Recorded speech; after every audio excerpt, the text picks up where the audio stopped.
큰 영광 받으시 하나님을 찬양 오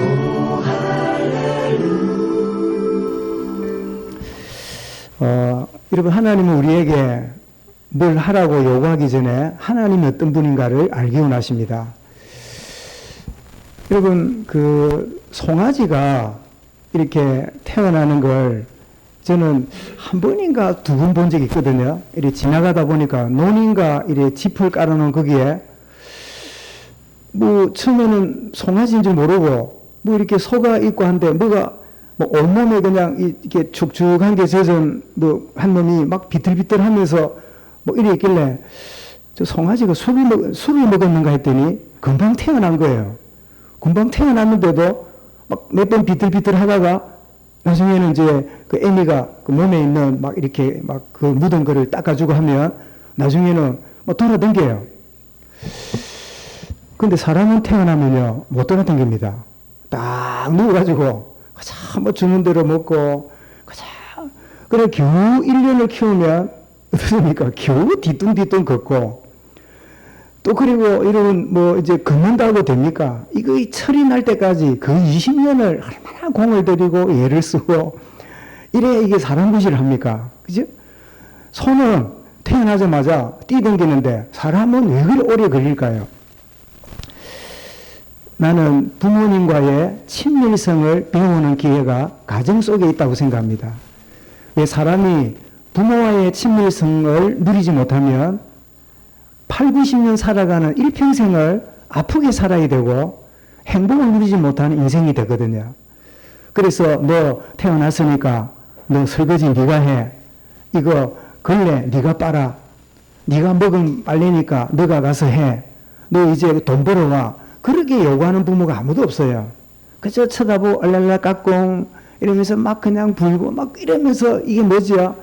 이게 우리가 자녀가 예뻐서 한 거지만 이게 자녀와 부모와의 애착관계가 깊어지면서 충분한 사랑을 받게 되므로 이 아이가 어느 날 친구를 만나고 이성을 만나고 점점점 독립해서 가잖아요. 여러분, 하나님도 구원한 우리에게 뭐 하라고 말씀하지 않고 하나님을 알아라. 구원하신 하나님이 어떤 분인지 알아라. 그래야 우리 장로님도 진솔하게 기도하셨지만 내 원수를 사랑해라.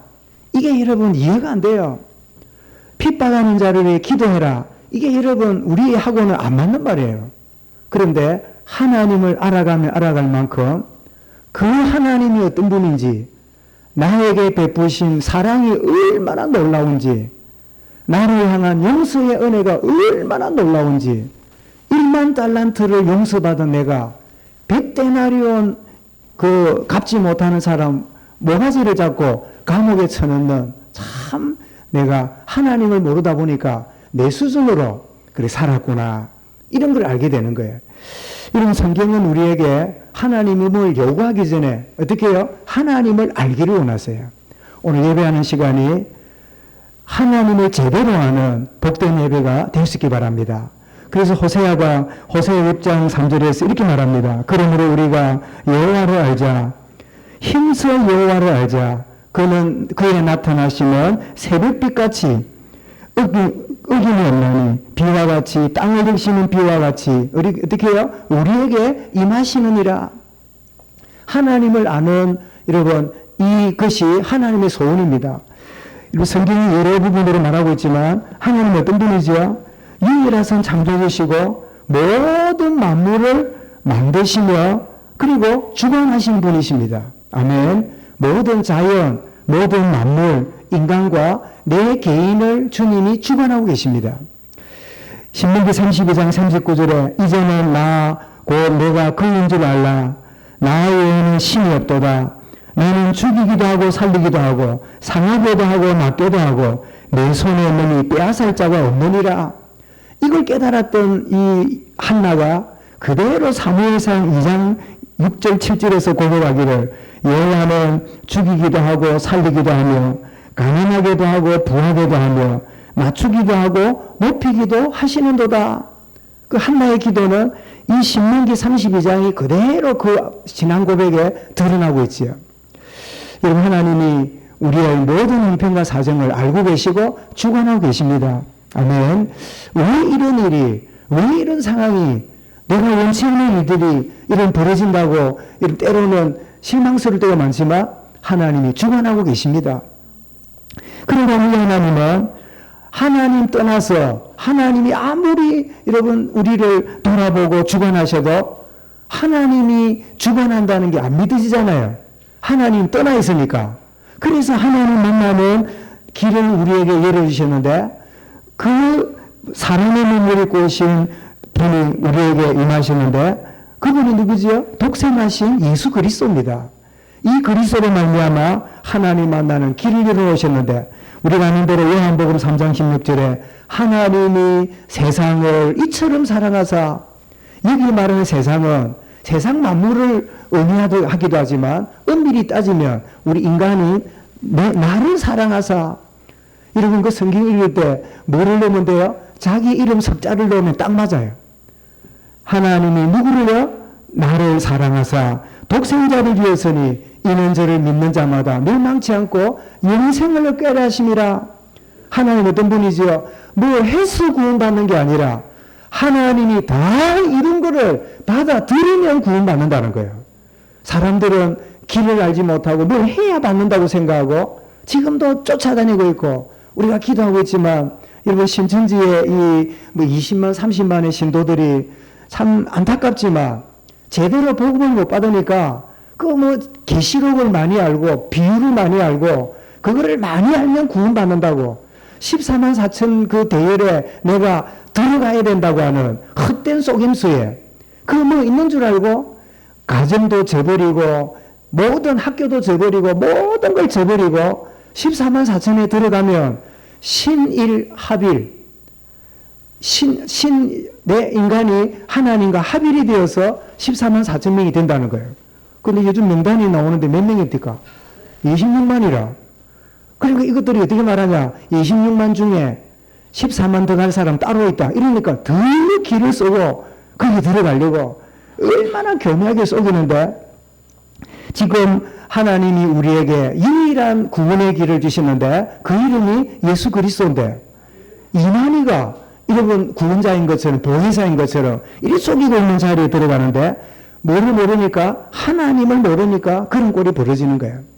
여러분 그런가 하면 하나님은 예수 그리스도 우리를 통해서 우리를 뭐 삼으시죠? 하나님은 우리 자녀 삼으시는 하나님은 우리의 아버지십니다.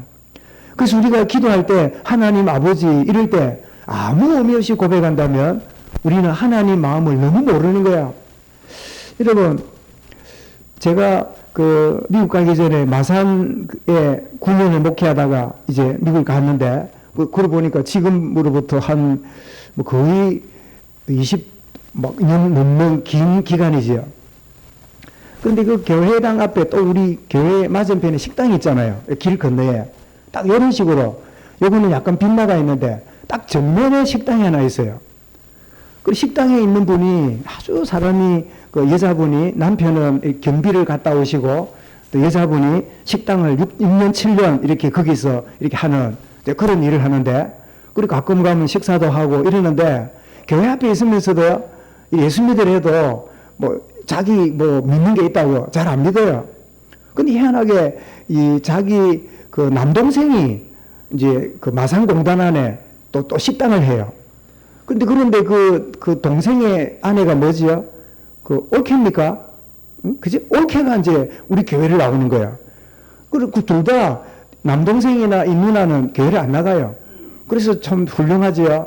이 교회 안 나가는 이 남동생이 자기 아내를 교회에 실어다 주고 차 세워놓고 건너편에 누나 집에 놀다가 오전 예배 오후에 마치면 아내를 태워서 훌륭한 기사로 왔다 갔다 해요. 그 성이 정신대 정생님 이래도 뭐 아유 목사님 나는 뭐 갈 길이 따로 있습니다. 뭐 이러면서 살아요. 그런데 제가 중국 사회를 간다고 나섰더니 이분이 뜬금없이 목사님 중국 간다는데 저도 가고 싶습니다. 이래가 따라 나섰네요. 근데 가만히 보니까 눈치가 뭐냐 백두산 가려고 뭐 이렇게 내가 이제 어디 저쪽에 그 만주 쪽으로 이제 그때 뭐 이렇게 간다고 하니까 연변 그 하얼빈 쪽으로 사회 간다니까 자기는 이 백두산 갈 마음으로 스포츠맨이거든. 막 그 바다에 그 뭐 덮어 쓰고 댕기는 거 있잖아요. 다이빙도 하고 아주 그 스포츠맨이라. 그난 그것도 모르고 갔어요. 가서는 복음 전하고 영접시키고 막 이러는데 자기가 할 일이 없거든. 그걸 가만히 보니까 애들이 떠들고 이러니까 이제 어디서 사탕을 구했는가. 사탕을 또 한 봉지 해갖고요. 떠드는 애들 입에다가 하나씩 넣어주고 예배 조용하게 만들고 그런 조수 역할을 해요. 그래 그런갑다 싶어서 월요일 갔다 토요일에 돌아왔더니 웬일입니까? 아내를 교회에 딱 놔두고 자기는 누나집에 가서 놀다 가는데 점잖하게 양복 딱 입고 앞에 딱 앉아 있는 거예요. 부부가 앉아 있는 거예요. 그래 이상하다. 저분이 어쩌다 어디로 왔는가 싶어서 예배 마친 다음에 이제 목양실에 와가지고 정생님 참 몇 년을 안에 기사 노릇만 하더만은 오늘 예배자가 되었네요. 그래서 이제 복음을 전하고 영접하시겠습니까? 이러니까 영접했대요. 그 언제 했습니까? 이러니까 목사님 중국 따라가가지고 진짜 자기는 백두산 가려고 했는데 어디 갈 데가 있나 뭐 물어볼 데가 있나 할 수 없이 따라다니다가 영접하고 영접하니 자기도 뭐 영접해봤대. 내가 영접했대. 그 하는 자녀 된 거야. 야 여러분 이걸로 끝나는 게 아니죠. 딱 그 주간에 그 누나가 완전히 귀신이 들려갖고 자기 안방이 무서워서 방에 못 들어간대. 잠을 못 자요. 그러니까 이 톡 자기 남동생 누나 이 안 된다. 왜 가자. 이렇게 억지로 누나를 데려왔어요. 그래가지고 막 새벽 기도 때 데려왔는데 권사님들하고 둘러앉아가고 이렇게 복음 전하고 영접하는데 저는 그렇게 감동적으로 예수님 영접하는 건 난 처음 봤어요. 뭐 영접이 뭡니까? 복음을 전하는 불신자 상태를 말하는데 영접은 그냥 막 복음을 듣는 중에 막 통곡을 하는 거예요. 우리 성도들도 모두가 몇 년을 저 건너편에 택한 백성이 있는데 우리 그거 모르고 교회만 왔다 갔다 했구나. 막 그런 마음도 들고 그런 다음에 영접한 다음에 왜 그러냐니까 자기 안방이 너무 무섭대요. 그래서 안방에 들어가 보니까요. 이 문만한 문 두 개가 이래 딱 있는 거예요. 밑에는 서랍 달리고 위에 열면 이 옷 거는 거 있잖아요.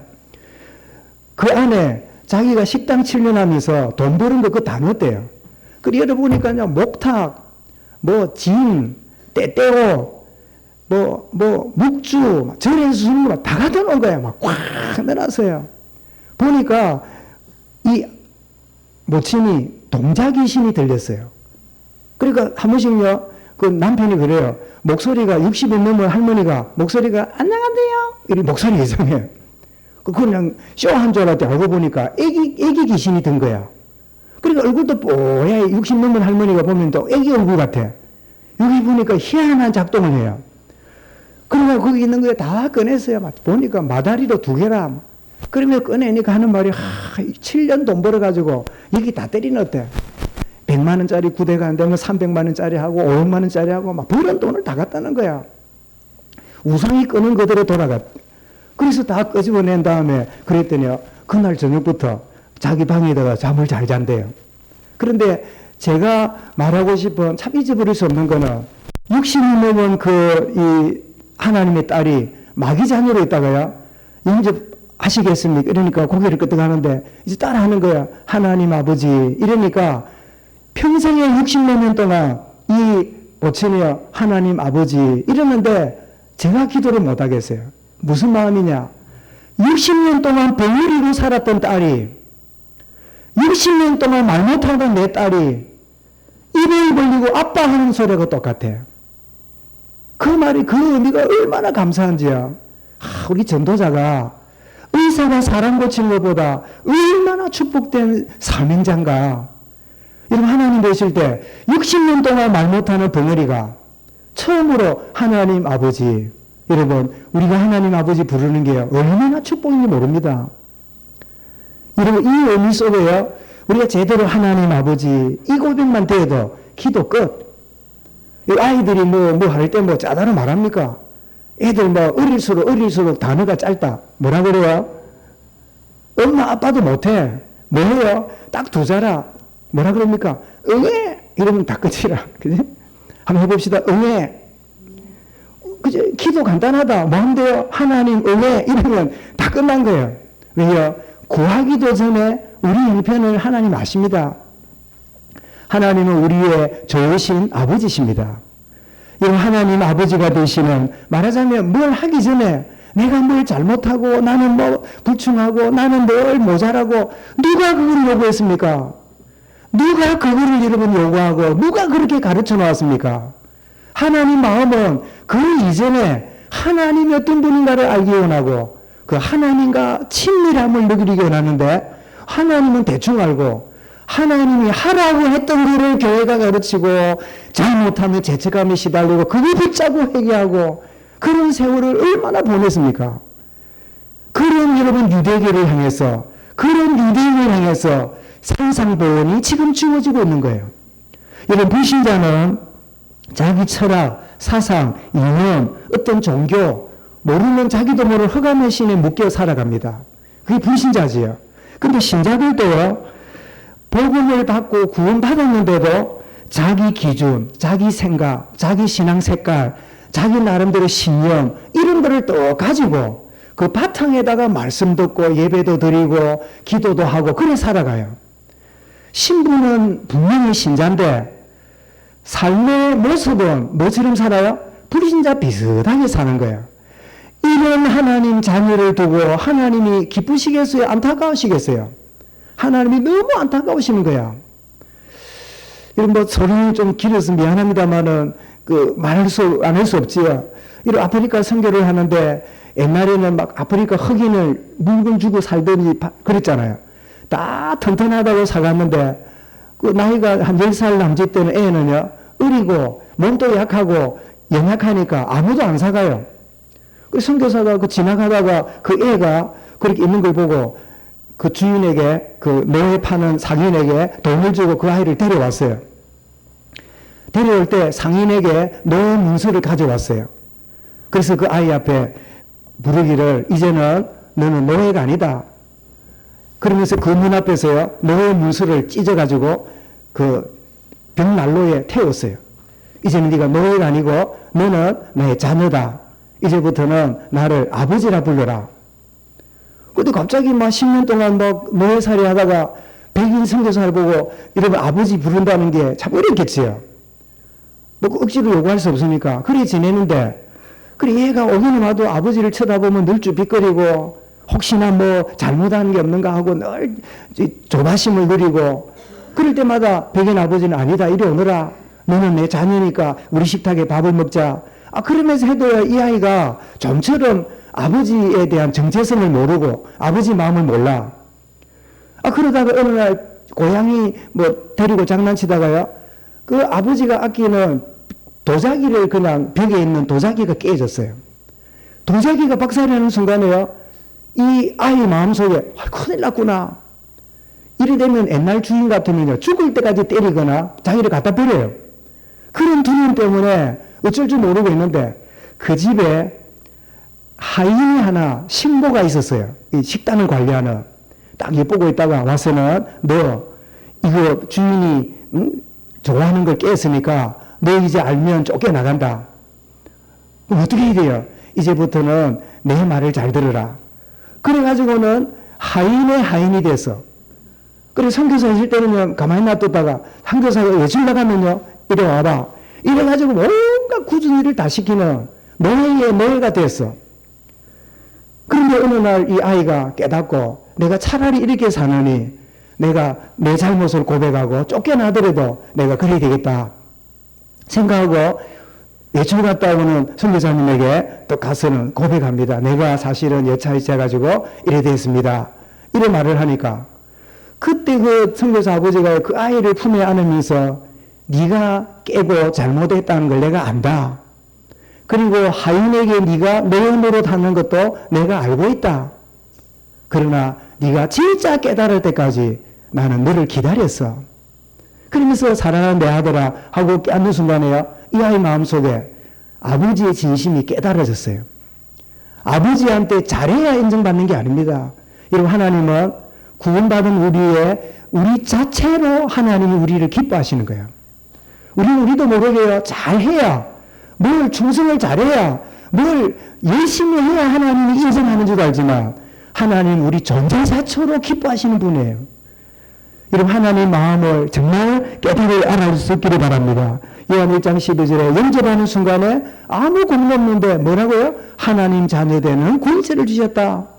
그 권세를 어떻게 누립니까? 로마서 8장 16절에 보니까 성령이 친히 우리 영으로부터 들어 우리가 하나님의 자녀인 것을 증언하시나니. 여러분 성령 하나님은 우리 속에 네가 그러니까 인정 못 받고 네가 그래 행하니까 사랑 못 받고 아니다. 그럼에도 불구하고 하나님은 네 존재 자체로 너를 사랑하고 너를 인정하시는 거야. 이 성령 하나님이 우리 속에 하나님 마음을 알도록 역사하시는 거예요. 불신자는 하나님 마음 가르쳐도 알 길도 없고 못 알아듣습니다. 그러나 하나님의 자녀는 다른 게 워낙 여러분 덮여 있고 여러 모양으로 막 쌓여 있을지라도 생명이 있기 때문에 하나님의 어떤 분인가 하는 말씀을 듣고 그 한마디라도 하나님 이 말씀드린 대로 깨달아지는 은혜 있기 원합니다. 이 기도되면 그런 축복의 은혜를 주실 줄 믿으시기 바랍니다. 오늘 본문이 그거지요. 종교의 틀에 묶여가지고 그저 하나님 앞에 인정받으려고 그저 하나님 앞에 칭찬받으려고 그저 하나님 앞에 이래야 복 받는 건 줄 알고 종교의 틀에 묶여있는 현실을 말해주고 복음을 알게 되므로 진짜 중요한 부요함을 알게 하시는 이 말씀이 상상보훈이고 오늘 본문입니다. 다시 반복해 말씀드리지만 믿음으로 들어왔지만 잘못된 것이 자리 잡고 있으면서 하나님에 대한 오해, 하나님에 대한 곡해, 하나님에 대한 어떤 불신앙 이런 것들이 얼마나 우리를 사로잡고 있는지 몰라요. 이거를 깨뜨리는 작업이 산상보훈의 주제입니다. 오늘 그런 의미에서 틀을 가진 종교생활하는 사람들의 모습을 한번 보십시오. 무슨 의식하지요? 늘 사람 의식해요. 하나님보다는 사람이 늘 관심거리라. 매사에 사람을 의식하고 행동합니다. 일절에 그랬죠.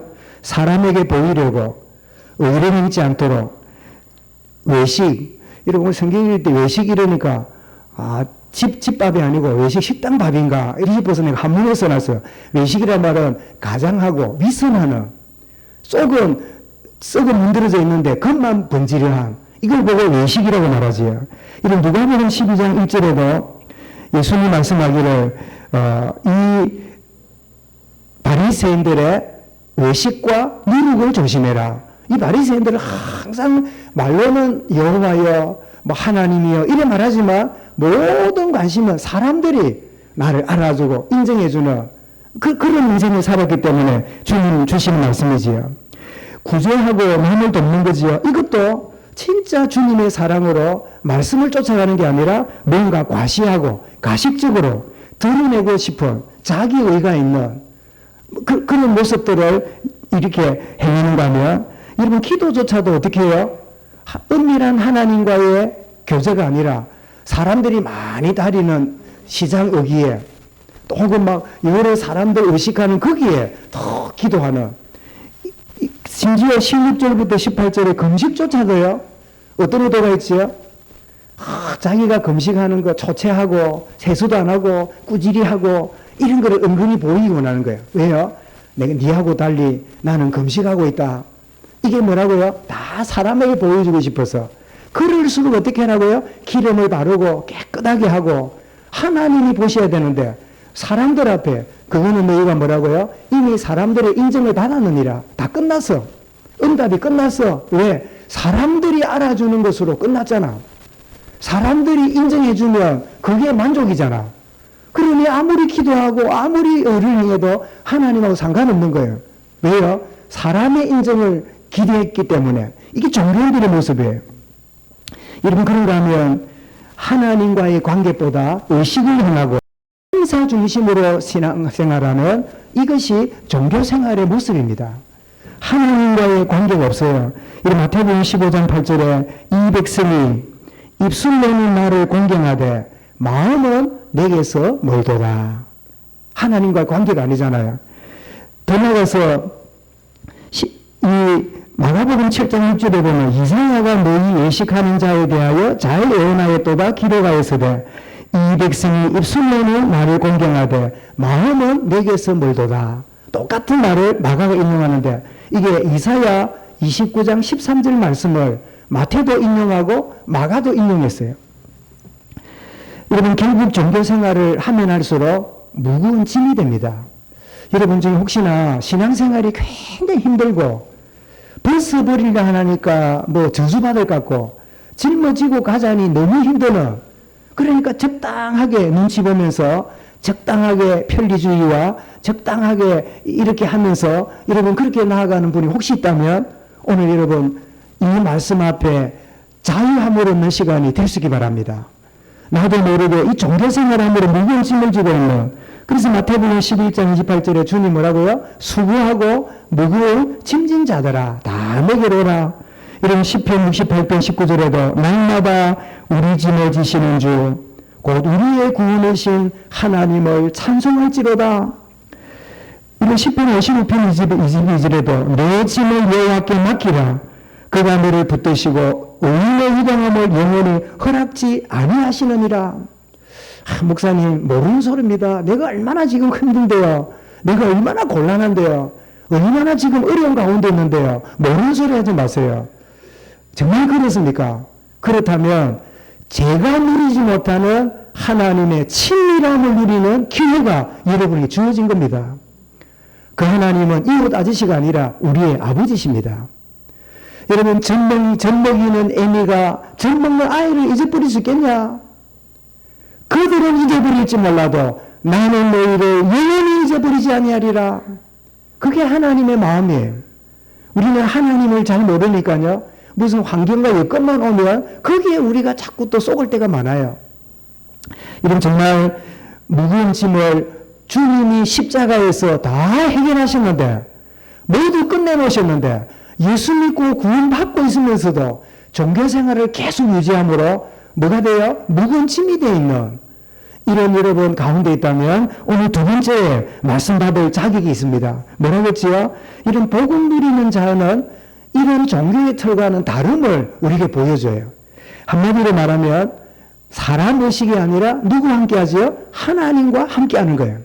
모든 매사를 하나님과 동행하고 그 하나님 앞에 하나님이 어떻게 보실까 하나. 그래서 우리 하나님 앞에서 고상한 말이지요.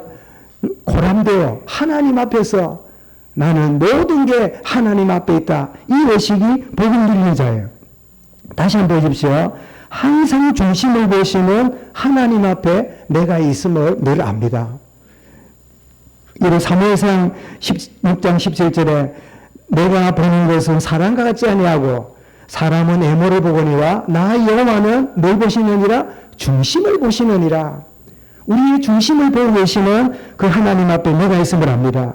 이런 마태복음 25장 31절 46절에 보면 여러분 병든 자, 소외된 자 이런 자들과 함께 하셨던 주님이 사역을 끝내고 성천하셨잖아요. 그 주님이 지금도 영으로 이 자리에 함께 계시고 세상 끝날까지 우리와 함께 하십니다. 그런데 마지막 날 임하시는 주님은, 마지막 날 오시는 왕으로 오신 주님은 심판주로 오셔서 이제 판결을 하시게 되는데, 놀랍게도 불신자들이야 판결할 것도 없이 다 영원한 지옥 가는데 믿는다는 사람조차도 양과 염소를 구분하는 일이 벌어졌어요. 그때 예수님이 양이라고 인정받은 자에게 이렇게 말씀합니다. 너는 내가 배고플 때 먹을 거 주었고 병들었을 때 돌아봤고 감옥에 있을 때 나를 찾았고 이렇게 하면서 칭찬을 하시니까 그 말을 들은 양으로 인정받은 사람이 눈을 동그랗게 뜨고 뭐라고 그럽니까? 주님 알아주셨네요.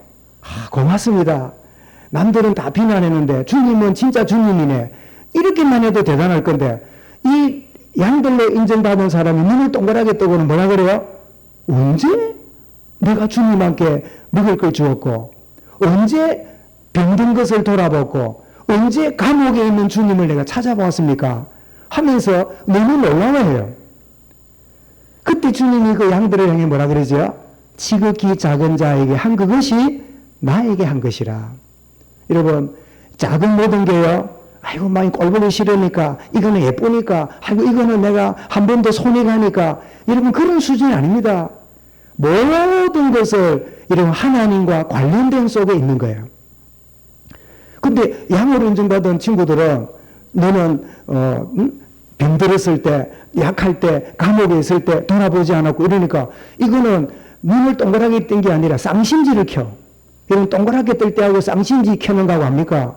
옆에 사람 보고 동그랗게 한번 켜고 쌍심지를 한번 켜보세요. 눈 모양이 어떻는지. 아니면 거울을 보고 연습을 하든지 좀 다르겠지요? 쌍심지를 켜고 쌍심지를 올리는 건 뭐지요? 이거 막 기분 나쁠 때라. 뭐라고? 이놈이 뭐 이렇게 나오는 거죠. 이놈이 이렇게 나오는 거죠. 말합니다. 주님이 언제 배고팠습니까? 주님이 언제 감옥 갔습니까? 주님이 언제 병들었습니까? 그랬으면 내가 모든 재산 가지고 다 했을 텐데요. 이러니까 주님 뭐라고요? 네가 지극히 작은 자에게 안 한 것이 내게 안 한 것이요. 지극히 연약한 자를 돌아보지 않은 것이 나를 돌아보지 않은 것이니라. 무슨 말이죠? 여러분 은밀한 중에 모든 상 가운데 주님이 함께 하시고 보고 계신다는 이게 뭐지요? 복음적인 삶이에요. 이게 바로 마태복음 25장이 주는 교훈이지요. 그러면 복음 누리는 자는 누구냐? 모든 행목을 은밀히 보시는 하나님과 동행합니다. 여러분 창세기 24장 63절에 보면 어머니 사라를 잃어버린 그 아들 이삭이 그 어머니와 아버지의 사랑을 얼마나 받았을까요? 아버지는 100세에 어머니는 90세에 자기를 낳았어요. 보통 보면 나이가 많이 들어서 자식을 얻으면요. 그 자식을 굉장히 사랑하는 게 일반적인 원리잖아요. 그런데 그 살아가던 어머니 사라가 죽고 나서 이 이삭이 어머니를 잃어버린 그 공허함, 어머니를 떠나보낸 외로움을 어떻게 해결하고 있는가를 창세기 24장 23절에 보게 되는데 뭐라고 말하는가 하면요. 사라가 죽은 이후에 이삭이 젊을 때에 들에 나가 1번 방황하다가 2번 슬피 울다가 3번 묵상하다가 1번일까 2번일까 3번일까요? 사람이 눈치라도 있어야 될 거 아닙니까? 1번 뭐라고요? 1번 뭐라 합니까? 응? 방황하다가 두 번째 뭐라고요? 슬퍼하다가 세 번째 뭐라고요? 묵상하다가 1번, 2번, 3번 중에 몇 번일까요? 눈치를 보면 알 거 아닙니까? 3번 묵상하다가 여러분에게 문제가 있습니까? 묵상의 기회입니다. 여러분이 한계를 만났습니까? 하나님을 바라보는 하나님의 축복의 시간표입니다. 이삭은 그 외로움과 슬픔이요 하나님께 묵상하고 그 하나님을 바라보는 기회였어요. 그럴 때 하나님 누구를 보냅니까? 영원한 짝 사라 그 리브가를 보내서 그 아브라함 종이 리브가를 데려오면서 만나게 되잖아요. 이런 모든 행동을 은밀히 보시는 하나님과 함께하는 이 축복의 은혜를 여러분 매사에 누리시기 바랍니다. 더 나아가서 여러분 그 기도 행위보다 하나님은 기도하는 우리의 마음, 친밀성을 더 귀하게 보심을 우리가 알아야 돼요. 오늘 6절에 뭐라고 했습니까?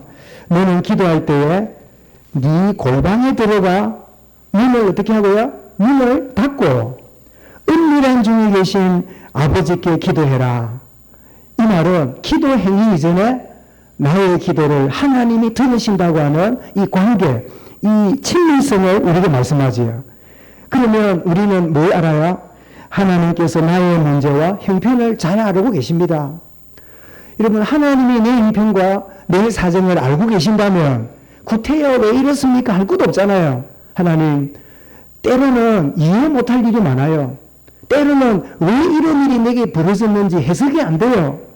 왜 나에게 이게 주어졌는지 감당 못할 때가 많아요.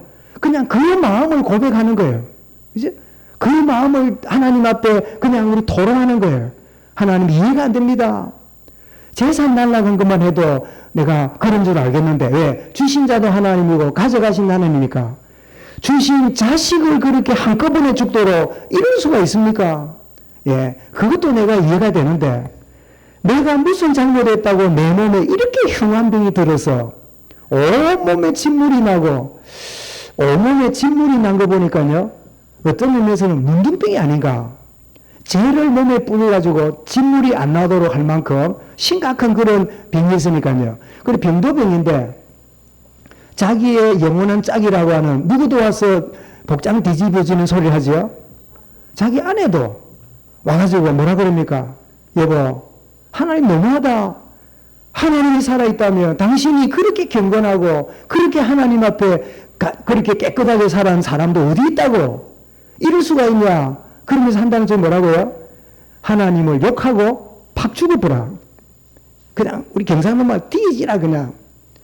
이렇게 사람이 욕을 할 때요, 욕을 하고 싶어서가 아니라 자기 속에 분노가 일어나면 그 말을 누군가 전달하는데 그 사람은 욕하는 게 아니잖아요. 자기 스스로 의문이 일어나면 막 욕을 하는 걸 내한테 하는 것 같다 받으면 무식한 여러분 생각이라. 그 지풀에 하는 말이지 그걸 내한테 했다고 내보고 욕을 했다고 여기면 안 돼요. 그 자기 속에 분노가 일어날 뿐이잖아요. 여러분, 하나님이 우리의 형편을 알고 계시고 우리에게 무엇을 하나님이 허락하시는가를 미리 내다보고 계십니다. 그래서 이사야 65장 24절에 이렇게 말씀하고 있어 보게 되죠. 그들이 부르기 전에 내가 응답하겠고 그들이 말을 마치기 전에 내가 들을 것이며. 그래서 에베소 3장 20절에 뭐라고요? 우리 가운데 행하시는 하나님은 우리가 구하거나 생각하는 것보다 더 넘치도록 역사하신 하나님. 아니, 내게 꿈을 꾸기는 하지 말든지 이런 멋진 꿈을 꾸게 한 다음에 나를 형들에게 팔리게 만들고 노예로 처박히고 감옥에까지 들어오게 하다니. 그 하나님 차라리 꿈을 꾸게 하지 말든지 하나님이 내게 아예 말도 하지 말든지 얼마든지 좌절하고 불신하게 빠질 수 있음에도 불구하고 하나님은 요셉의 그 중심을 기억하셔서 여호와께서 요셉과 함께 하심으로 요셉이 형통하였더라. 자, 여러분, 결국은 우리 서론의 하나님과의 관계입니다. 여러분, 하나님을 아느냐에 따라서 상황과 사건과 문제 해석이 달라져요. 여러분, 왜 이런 문제가, 왜 이런 어려움이, 왜 지금 세계와 한국에 이렇게 심각한 문제가 이런 오느냐, 문제가 아니라 하나님과의 관계가 내가 얼마나 있냐에 따라서 염려에 빠지기도 하고 불안과 심지어 공포에도 빠지는 자리에 들어갈 수 있어요. 어떤 분이 그러더라고요. 불안하고 공포하고 차이가 있다네. 한번 여러분 그 메모 좀 써보세요. 불안이 뭐며 공포가 뭘까요? 불안은 이유 없이 오는 게 불안이라네. 공포는 정확한 목표가 생기면 공포가 온다네. 그래서 예를 들면 한 여자가 어서간 길을 갈 때 혹시나 도둑이나 강도가 있지 않을까 이래 가는 거는 불안이라. 안 왔는데 마음이 불편한 거예요. 그런데 갑자기 개나 사람이 퍽 튀어나오면요, 거기서 소스라치는 막 들려오잖아요. 그걸 보고 공포라네요. 그래서 오늘 우리 여러분 이런저런 막 바이러스니 막 이래 할 때요, 지금 대구 쪽에 있는 사람은 공포고, 왜? 앞집에 뒷집에 아파트 전체가 막 병 걸렸다니까. 걸려봐도 치사율은 0.1%밖에 안 돼. 그런데도 막 걸리면 다 죽는 줄 알고, 막 걸리기만 하면 막 큰일 나는 줄 알고, 막 이 공포에 있어요. 그런데 우리 경남이나 뭐 이런 쪽에는요, 뭐 깨끗해요. 그런데도 뭐예요? 불안해요. 그치?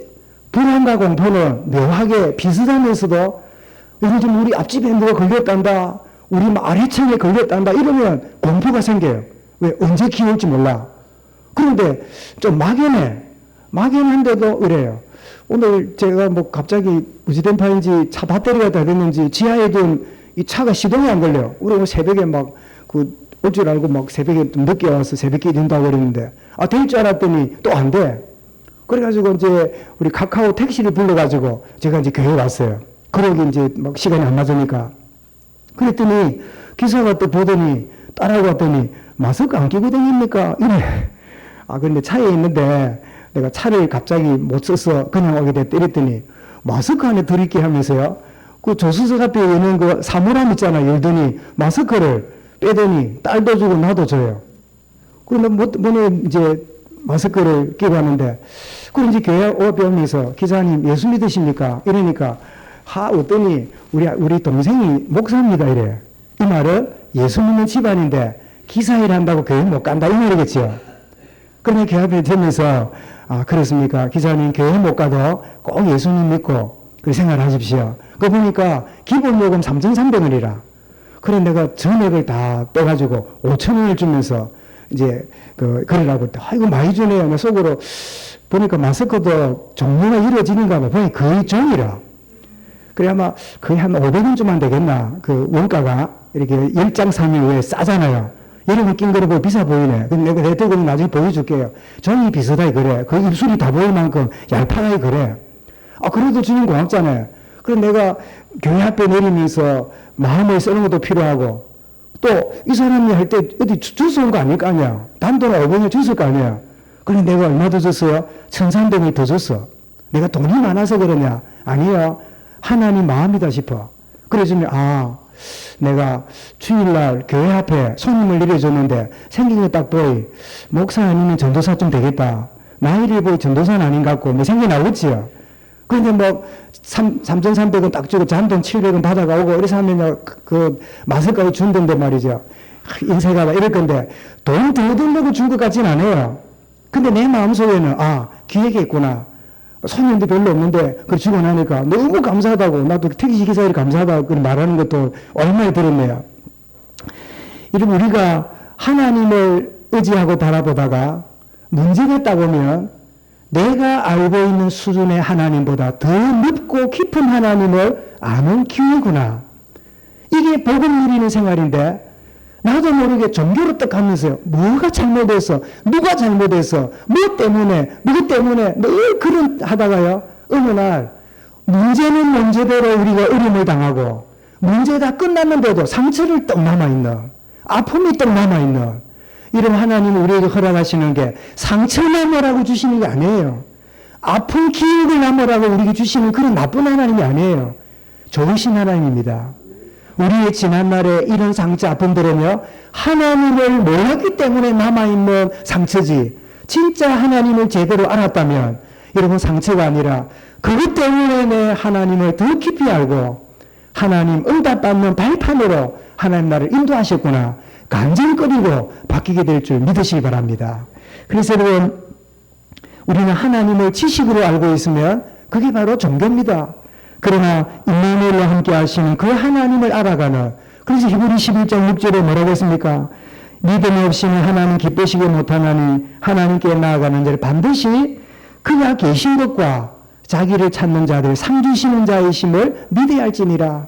여러분, 하나님이 저와 여러분과 영원히 동행하십니다. 뭐 하시려고요? 상 주시려고. 그래서 마태오 1장 23절에도 아들을 낳을 것인데 그 이름을 임마누엘이라 하리라. 임마누엘이 뭡니까? 하나님이 자기 백성과 함께 하심이라. 여러분, 하나님은 함께하는 임마누엘의 하나님입니다. 여러분, 종교에 빠져있는 우리가 아니라 복음 누리는 하나님과 함께하는 축복의 은혜가 누려질 수 있기 바랍니다. 여러분, 그렇다면 여기에 이제 우리 잘 아는 뭐가 하나 또 들어있지요. 이게 주기도문이지요. 여러분, 주기도문도 뭐지요? 복음 누리는 시간이에요. 기도가 뭐지요? 하나님을 누리는 시간이에요. 기도가 뭐지요? 의무감입니까? 안 하면 안 되기 때문에 하는 겁니까? 아니요. 그 하나님과 사랑의 교제를 나누는 시간이에요. 여러분, 아이가 잠을 자고 또 일어나면요, 늘 자기를 익숙하게 보고 있는 얼굴이 안 보이면 막 바둥거리다가 조금 있으면 아이가 울고불고 난리가 납니다. 왜 울고불고 난리가 날까요? 나를 돌봐주는 누군가 없다는 것 때문에 허탈감 내지는 분리불안이 그 마음에 사로잡히는 거예요. 그런데 이 아이가 고아원에서 자란 아이들은요, 대부분 울어도 부모들이나 주변 사람이 많이 안 돌아봅니다. 왜? 워낙 많으니까. 그럼 울다가 지친 가운데 자고 또 고함 질러도 돌아오는 수 없잖아요. 그때부터 이 아이 마음속에는 이상한 독립심이 생겨요. 아무도 나를 돌아보지 않구나. 나는 내 열심대로. 그래서 여러분, 영사고 들으시면은 자수성가한 분들이요, 영적인 자리를 잘 못 가요. 왜냐? 어릴 때부터 이래야 돼, 저래야 돼. 다 자기 틀에 묶여가지고 복음을 받아도 믿음의 성숙이 잘 안 가요. 왜냐하면 어릴 때부터 그게 신념이 되고 틀이 돼가지고 딱 잡혀있는 그런 가운데 있잖아요. 저는 부모 밑에 자랐지만 워낙 음한 가정에 자랐기 때문에 저는 완벽주의로 자랐어요. 왜요? 부모도 누구도 나를 도와줄 수 없다는 이상한 독립심 때문에 믿음 생활도요, 내 틀에 묶여가 열심히 지냈는데 알고 보니까 주님의 마음이 아니라, 주님이 그렇게 하는 게 아니라 그냥 틀 속에서 어느 날 그렇게 내가 이상한 개념이, 이상한 것들이 나를 누르고 있는 짐이 되어 있는 거예요. 자주 말씀드리죠. 너무 여러분 목사가 돼가지고 한 주간 휴가를 줬는데 남들은 놀러 다니지만 여러분 목사가 휴가를 뜻받으면요 이제 사역을 안 하고 가만히 생각을 하고 기도하는 시간이잖아요.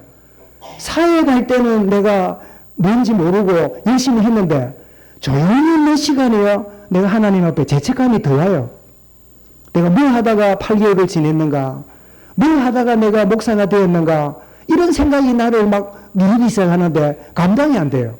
그때 하나님이 나에게 자주 했죠. 서바나 3장 11절에 너의 하나님 여호와가 너의 가운데 계시니 그는 구원을 베푸실 전문자시라. 그러면서 뭐라고요? 너로 말미암아 기쁨을 이기지 못하게 하시고, 너로 말미암아 기쁨을 이기지 못한다고 하는데 나는 하나님한테 잘해야 되는 줄 알고 하나님 앞에 그 못한 게 죄책감에 시달리고. 여러분 하나님은 우리를 칭찬하는 분이 아니고요 하나님은 있는 그대로 사랑하시는 분이에요. 여러분 칭찬은 늘 한 결과로 칭찬받잖아요. 주님은 우리 존재 자체로 하나님 기뻐하시고 영납하시는 분이에요. 한번 따라합시다. 나는 칭찬 받는 자가 아니고 사랑받는 자다. 내 모습이 이대로 주 받으시옵소서. 여러분 그 고백이 우리의 신앙 고백이 될 수 있기 바랍니다. 여러분 복음 누리는 시간이 기도라고 한다면 뭘까요? 멀리 계신 엄하신 하나님입니까? 이게 종교인들의 특징이고 저도 그런 생각 많이 했어요. 하나님은 엄하게 멀리 계시는, 특별히 하나님 막 몇몇 사람한테는 가까이 오지 내한테는 가까이 안 오는 분으로. 그런데 여러분 하나님 어떤 분이라고? 가까이 계시는 분이에요. 이런 구절에 뭐라고요? 이렇게 기도해라. 하늘에 계신, 이러니까 물림을 보이잖아요. 그런데 이분이 누구라고요? 나의 아버지라. 아버지가 되시는, 이런 신명기 4장 7절에 보면 우리 하나님 여호와께서 우리가 그에게 기도할 때마다 우리에게 가까이 하신과 같이 그 신이 가까이 함을 얻은 큰 나라가 어디 있느냐? 기도할 때마다 뭐라고요? 가까이 계시는 분이라는 거예요. 이게 여러분 멀리 있는 하나님이 아니라 가까이 자상하신 하나님.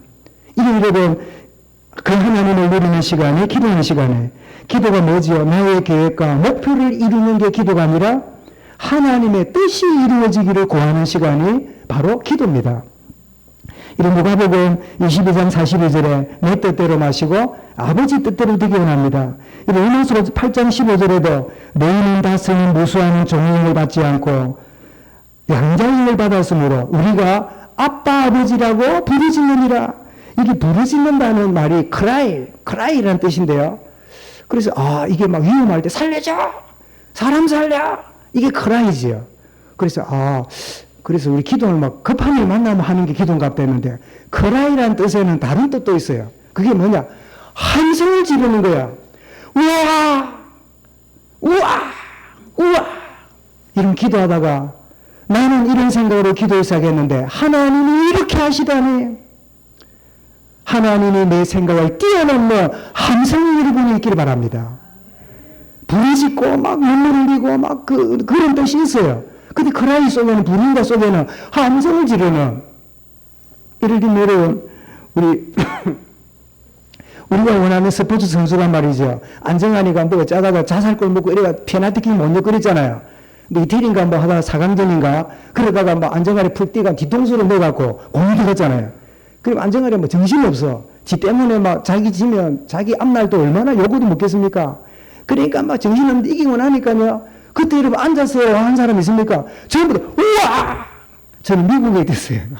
새벽 3시에 일어나고 그게 무슨 짓입니까? 그래 새벽 2시에 일어나가지고 한국 시간하고는 그게 맞으니까. 거기서는 평소에 한국 2세들이요 한국을 싫어해요. 어머니 아버지가 미국에 와서 자기를 낳았잖아요. 보니까 미국 사람도 아니고 한국 사람도 아니고 그 아버지 어머니가 유교식으로 자기를 누르니까요 한국을 미워해요. 대부분의 미국 2세들은요 한국을 싫어해요. 왜냐하니까 찐물로는 유교 문화의 그 모습을 아버지를 통해 보면서요 한국을 싫은 나라라요. 그런데 웬일이에요? 그때 월드컵 축구를 보다가요 대한민국 하잖아요. 전부 내 아들이 돌았어. 전부 다 빨간 티 입고 막 대한민국 어디 막 전부 다 우와 하고 난리 났어요. 애국심을 굉장히 바꿔놓은 사건이에요. 2002년 월드컵이라. 나도 그 자리에 있었잖아요. 막 한국 하면 막 7일 동안 아이가 나는 절대로 한국 안 간다 아이가. 그때부터 WRC도 나오고 홀린도 바다로 나오고 막 이런 일이 막 벌어지더라고요. 기도하다가 부르짖는 기도가 아니라 함성이 나오시기 바랍니다. 하나님이 그렇게 하시는 걸 내가 몰랐구나. 욥이 뭐라고요? 이때는 내가 귀로만 들어섰더니 이제 눈으로 보게 되었나이다.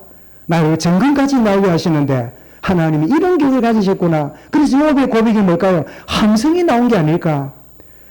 아빠 아버지라고 뭐라고요? 부르짖느니라 함성이 나오는 이 축복의 은혜가 있길 바랍니다. 이런 기도가 뭐지요? 쌓아두고 싶어서 쌓아두어야 미래가 든든할 것 같으니까 이게 우리 목적일까요?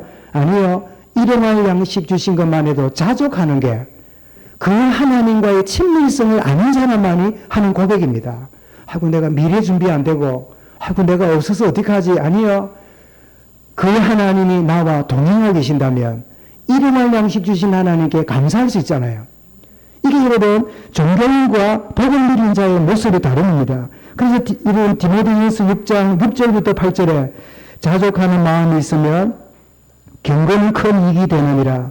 우리가 세상에 아무것도 가지고 온 것이 없으며 또는 아무것도 가지고 가지 못하리니 우리가 먹을 것과 입을 것이 있은즉 족한 줄로 알 것이니라. 여러분 이 말이 소시민적인 없는 사람이 자기 위로한다고 한 말일까요? 아니에요. 복음입니다. 여러분들이 쌓아둘지라도 거기에 매이지 않고 쌓아두지 못할지라도 우리의 관심이 하나님께 있다면 이것이 진짜 기도되고 있는 여러분 정극거림을 믿으시기 바랍니다. 그래서 시편 23편 1절에 다윗이 뭐라고요? 여호와는 나를 왕으로 세우셨으니 나는 부족함이 없습니다. 우린 주로 그러잖아요. 여호와는 내 사업이 번창하게 했으니 나는 부족함이 없습니다. 나는 우리 집안의 문제가 다 끝났으니 나는 부족함이 없습니다.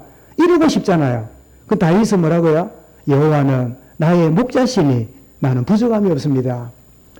이런 우리의 진정한 복음 누림이 우리가 말씀을 저도 전하고 있고 여러분 듣고 있지만 이미 복음 아닌 것이 우리 속에 깊이 깔린 상태이기 때문에 저도 전하는 저도 그렇게 썩 마음에 편하지 않고 듣는 여러분들도 썩 100% 아멘이 잘 안 되는 모르지 뭐 반쪽은 아멘 되는데 여전히 탁 깔린 것 때문에 여전히 우리를 붙잡고 있는 것 때문에 여전히 쏟고 있는 것 때문에 이 말씀이 제대로 안 들어오는 그래서 여러분 뭐라고요? 청정이 축복입니다. 말씀이 50%가 아니라 100% 여러분 들려질 때 순종의 은혜 누리게 되고 다른 응답을 보게 되는 거예요. 저는 올해 청정과 순종으로 다른 응답을 보는 해 이런 말씀을 제가 작년 가을부터 마음에 답답함이 있다가 제게 주는 응답을 우리 교회와 함께 이제 표를 보고 나가잖아요. 그런 중에 우리 성도들 가운데 참 기도하고 이런 일도 있기도 하고 또 때로는 원치 않는 일이 벌어지기도 하고 또 이제 올해 해봐야 뭐 2달 남짓밖에 안 지났으니까 또 10개월 이상 지날 때 얼마나 많은 일을 만나겠습니까? 그런데 제 마음속에는 아니다. 다른 응답을 주시는 하나님의 손길이다. 우리 성도들이 그 사실만 붙잡는다면 이런 식으로 저런 식으로 해야 된다는 하나님 앞에 사인만 해달라고 하는 신앙이 아니라 백지를 내어놓고 주여 내 뜻대로 마시고 아버지 뜻대로 되기 원합니다. 더 성숙의 자리로 나가는 그런 해일 줄 저는 확신합니다. 여호와는 나의 목자시니 내게 부족함이 없습니다. 이 고백이 저와 여러분의 고백이 될 수 있기 바랍니다. 그래서 참 복음적인 기도는 뭐냐? 요구하는 시간이 아니라 하나님의 뜻에 나를 내려놓고 나를 맞추는 시간이에요. 그러면 여러분 한번 물어보겠습니다. 저를 한번 보십시오. 여러분 심각하면 심각할수록 기도할 마음이 잘 생깁니까? 기도할 마음이 안 생깁니까? 말은 하지 말고 안 생겨요. 의지감이야 기도되지요. 너무 답답하면 기도 안 돼요. 왜 그럴까요? 하나님과의 관계가 멀어졌기 때문에 그래요. 진짜 하나님 관계 깊어진다면 도무지 내 인생에 두 번이 있을 수 없는 심각함이 올 때 주여 나를 아십니다. 주님께 전적으로 내가 맡기겠습니다. 하나님과 우리 사이에 가로막힌 찌꺼기를 없애는 시간인데 이 찌꺼기를 그대로 유지하고 있으니 그때는 기도도 안 나와요. 기도할 마음도 없고 기도하고 싶어도 기도가 안 돼요. 이런 정말 하나님 우리에게 구원받고 막 그저 막 근근히 그냥 카트라인 겨우 통과해가 천국 가는 그런 여러분 무리로 부르지 않고 하나님 우리를 소수의 제자로 부르셨어요. 부름받은 저와 여러분이 늘 요구하고 달라는 대로 이루어지고 초신자처럼 정말 겨우 예수 믿는 그런 유치원에 있는 아이처럼 요구하는 상대에 응답 주는 분이 아니라 하나님 어떻게 해요? 자신의 뜻 앞에 자신을 드리는. 그래서 여러분 오늘 12절부터 15절의 말씀이 그렇습니다. 에베소 4장 32절에 서로 친절하게 하며 또 그 23편에 나의 목자로 말씀했는데 또 한 가지 하여튼 놓쳤네, 그죠? 우리가 기도할 때 안가품하고 보복하는, 우리가 여러분 기도할 때 보복해 주옵소서, 저거는 엎어지게 해 주옵소서, 저거는 망하게, 그런 기도는 안 합니다. 그런데 은근히 나는 요구 안 하지만, 나는 신경 안 쓰지만 저거 안 됐으면 좋겠고, 왜? 원수니까 저게 막 무너지면 좋겠고, 오늘 뭐 장로님이 일이 설교 연구를 받는가 기도를 면제해놨네. 내가 영원히 할 수 없으니까 막 저게 무너졌단다, 저게 막 사기당했단다, 저게 막 세금 포탈해가 회사 문 닫았단다, 저게 실직했단다, 막 이러고 싶은 마음이 대놓고는 못 해도 그런 마음이 있을 수 있잖아요. 그런데 우리 기도는 뭐라고요? 용서와 긍휼을 구하는, 이것이 복을 누리는 기도의 사람이죠. 왜냐, 에베소 4장 32절에 서로 친절하며 불쌍히 여기며 서로 용서하기를, 여러분 그 다음이 중요합니다. 하나님이 그리스도 안에서 너희를 용서하신과 같이 하라는 거예요. 그 속에는 뭐가 깔렸지요? 1만 달란트 평생 갚을 수 없는 그 허물을 용서받은 빚진 자기 때문에 100데나리온 그거는 문제가 안 되는 거예요. 근데 우리는 100데나리온 빚진 자가 내게 자꾸 신경 쓰이는 거는 1만 달란트 받았다는 이 어마어마한 이 하나님과의 관계가 희미해졌기 때문이지요. 정말 여러분 골로새 3장 13절에도 누가 누구에게 불만이 있거든 서로 용납하여 피차 용서하되, 그 다음이 중요합니다. 주께서 너희를 용서하신 것 같이 너희도 그리하고, 14절에 이 모든 것 위에 사랑을 다하라. 우리는 하나님의 사랑에 빚진 자인데 그 빚이 얼마나 큰지를 안다면 작은 빚을 채권하거나 목을 매다는 그런 경우가 없겠지요. 그래서 우리는 무슨 상황이 벌어지면요, 나는 왜 안 되지가 아니라 하나님과의 관계가 멀어져 있구나. 여러분 하나님과의 관계가 멀어져 있기 때문에 하나님께 순종하고 싶지 않아요. 여러분 하나님 말씀은 우리에게 명확하게 뭐가 하나님의 뜻이지, 뭐가 하나님이 원하는 거지, 이런 갈등도 있지만 이미 명확하게 하나님이 원하는 뜻을 알 때가 대부분이에요. 그런데 순종하기 싫어요. 하나님이 원하는 계획을 알아요. 그런데 거기에 순종하기 싫어요. 뭐 때문에요? 내 속에 있는 자아가, 내 속에 있는 다른 것이. 여러분 그렇게 살아가면 첫 번째는 무슨 일이 벌어지냐면 늘 내 마음이 평안이 없습니다.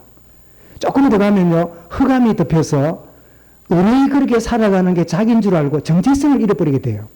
그래서 어떻게 됩니까? 점점 참 안타까운 단어지만 가나안 교인이 돼요. 가나안 교인이 뭐지요? 가나안이 거꾸로 하면 어떻게 됩니까? 안 나가 교인이라. 구원받았어요. 근데 교회 가기도 싫어요. 왜요? 순종하고 싶지 않고, 순종 안 하다 보니까 흑암이 내 생각과 삶의 라이프를 덮어버려요. 그러니 교회 가는 시간보다 안 가는 시간이 더 바빠져 버려요. 여러분 집에 가만히 있으면서 교회 안 오는 사람 별로 없어요. 다 일들이 생겨요. 이런저런 일이 막 벌어져요. 그래서 가고 싶지만 이것이 더 중요한 걸로 순종이 여러분 우리에게 멀어지기 시작하면 마음의 평안이 없고, 그게 유지되면 흑암이 덮어서 내가 누군지를 모르고 그냥 살아가요. 그래서 하나님은 어떻게 해요? 깨달음을 주시려고 상황들을 우리에게 준비해 가시는 거예요. 우리에게 허락하시는 거예요. 여러분 참 복음은 하나님 앞에 자신을 맞추는 거라고 그랬죠. 로마서 12장 2절에 이 세대를 본받지 말고 마음을 새롭게 한 변화를 받아 하나님의 선하시고 기뻐하시고 온전한 뜻이 무엇인가를 분별하도록 하라. 여러분 모르기 때문에 분별하지만 안다면 여러분 순종의 걸음으로 고백하고 한 걸음만 나아가 보시기 바랍니다. 그때부터 여러분 자유와 해방과 승리의 문이 열리기 시작합니다. 한 번도 순종을 해본 적이 없고 한 번도 청정하고 순종의 걸음을 걸어가 본 적이 있기 때문에 뭐가 되지요? 신앙생활이 침이 돼버려요. 왜? 내가 하고 싶은 대로 하고 싶은데 내가 하고 싶은 일이 안 벌어지면 그게 그냥 침이 돼버리고 힘들어지는 거예요. 하나님은 우리에게 정말 모든 걸 내려놓고 순종의 걸음으로 걷기를 원하시는데 주님 내 뜻대로 마시고 아버지 뜻대로 되기를 원합니다. 여러분 한 걸음만 발을 내기 시작하면 그때부터 하나님이 우리에게 문을 열어가시는 축복을 보게 될 줄 믿으시기 바랍니다. 결론입니다. 이런 복을 누리는 생활을 한 번쯤 할 수 있잖아요. 지속이 중요하지요. 어떻게 말입니까? 내가 그리스도 안에 있음을 확신하고 확인하고 확신하는 겁니다. 뭐 하는 게 아닙니다. 나는 어디 있어요? 그리스도 안에 있는 자다. 고백하시기 바랍니다. 날마다 확인하기 바랍니다. 고린도 12장 1절에 우리를 너희와 함께 그리스도 안에서 굳건하게 하시고 2장 14절에도 항상 우리를 그리스도 안에 이기게 하시고 우리로 말미암아 각지에서 그리스도로 하는 냄새를 나타내시는 하나님께 감사하도다. 이런 바이러스도 공기를 통해 나가는 냄새와 같잖아요. 여러분 우리는 바이러스보다 더 강한 그리스도의 향기를 가진 자입니다. 참된 정체성을 확인하고 확신하시기 바랍니다. 하나님께서 그리스도 안에서 모든 신령한 복을 주심을 우리가 아는 것이 지속의 두 번째 원리입니다. 에베소 1장 3절 그랬죠.